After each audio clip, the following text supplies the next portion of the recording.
What's up, everybody? Welcome to another edition of Sports Betting with Let's Get 60. I'm your host, Justin Travis, and as always, you can find me on Twitter at Let's Get 60, on the web, letsget60.com, and on pickmonitor.com, Let's Get 60. And I'm also on BetSperts, but we'll leave that for another day.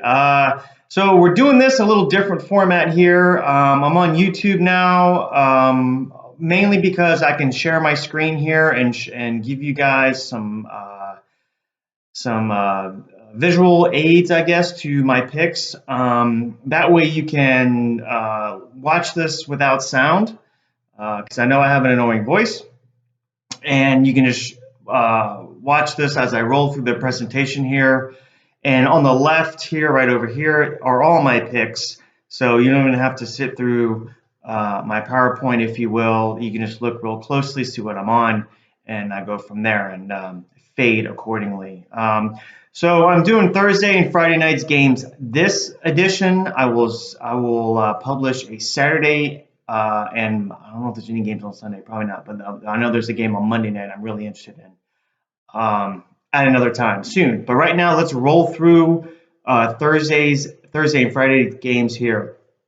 So we'll call this Week 1 for this college football and NFL. I'm not going to bore you with preseason, but moving forward, when NFL starts their regular season, we'll break down NFL as well. But right now, it's just college football, so let's get into it. First game, Georgia Tech at Clemson. This is the home opener for Clemson off the national title. It's a night game. They're going to have the TV audience all to themselves. The crowd's going to be pumped. The team has got to be pumped. I don't think Debo is going to have his team come out flat here, especially at home in the opener off the national title. We're going to see what this team is all about. I don't think they're going to hold anything back. Georgia Tech has a new offense with a triple option personnel. As you may know, their old coach retired. They have a new coach. He doesn't want to run the triple option. He wants to run a more of a conventional pro set style offense. Well, unfortunately for him, he doesn't have the personnel. He still has a triple option personnel. That's going to cause problems, okay? Secondly, they want to change what they do on defense as well. So they have an issue with personnel on defense in addition to offense. They're going to struggle. This could get ugly, okay? So my line, Clemson minus 45. My pick, Clemson minus 34.5, okay? I think Clemson hangs a half 100 on this team. I really do. I think it's going to be gross. This all sets up to shellacking by Clemson. Clemson minus 34.5. Go for it. Or 33.5, whatever you can get. Actually, I probably should have edited this before publishing.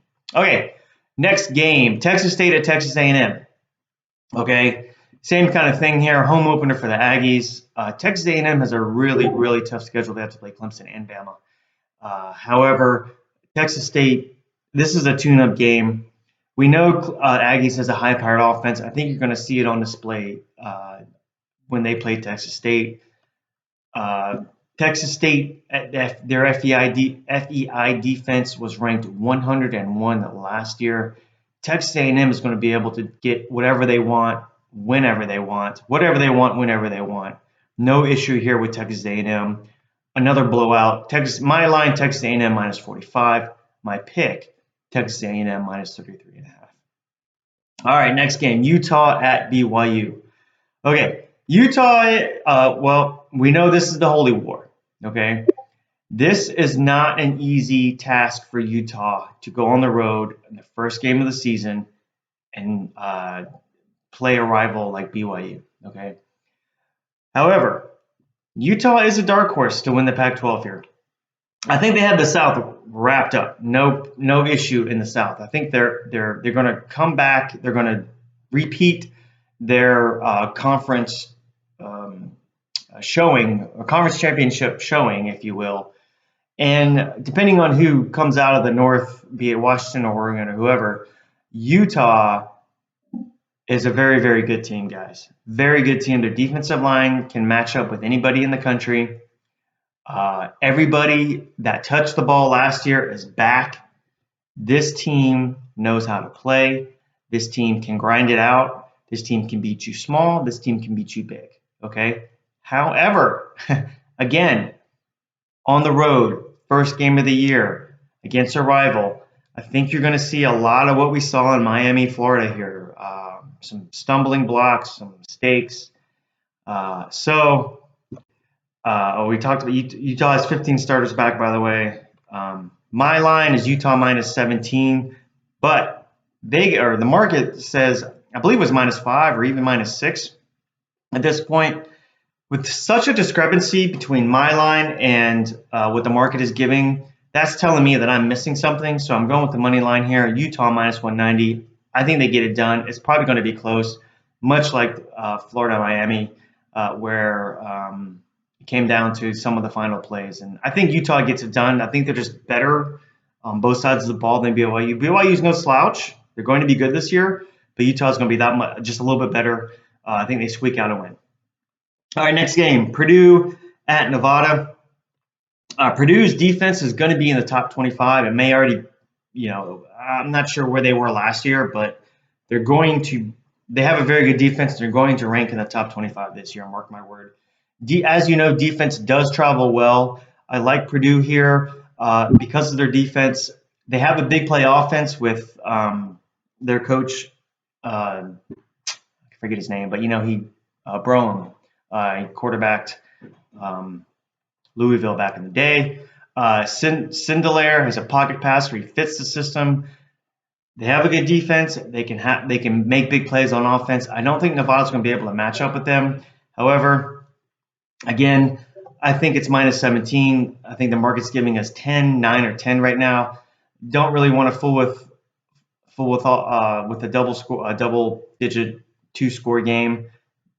Purdue minus 300 is my pick. I recommend, if you don't like the minus 300 and you're into parlays, I personally parlayed Purdue and Florida State. We'll talk about Florida State in the next segment. But Purdue minus 300, I think Purdue goes out and gets a win here. It is on the road, but I think it's going to be a lot easier than Utah getting their win at BYU. Finally, Okie State at Oregon State. Both teams have prolific offenses. We know this. We know Okie State's going to come out and throw the ball and score points. Oregon State's awful on defense last year. I can't believe they're going to make that much more improvement over a year's time. Oregon State can score. Both teams struggle on defense. We know this. This is a perfect recipe for a shootout where both teams, especially Okie State, is comfortable in. Okie State has no problem playing a game where it's a shootout back and forth. They've done it before. That's Gundy's kind of MO, matching score for score. My line, the total is 75. I got it at 73.5. Okay. So guys, those are my picks. Clemson minus 33.5, 34.5, whatever you can find. I would not go over 35. I'm not really sure where it's at right now. If it's over 35 or at 35, I would go ahead and lay the extra juice and buy the half a point if you can. Texas A&M minus 33.5. Utah on the money line minus 190.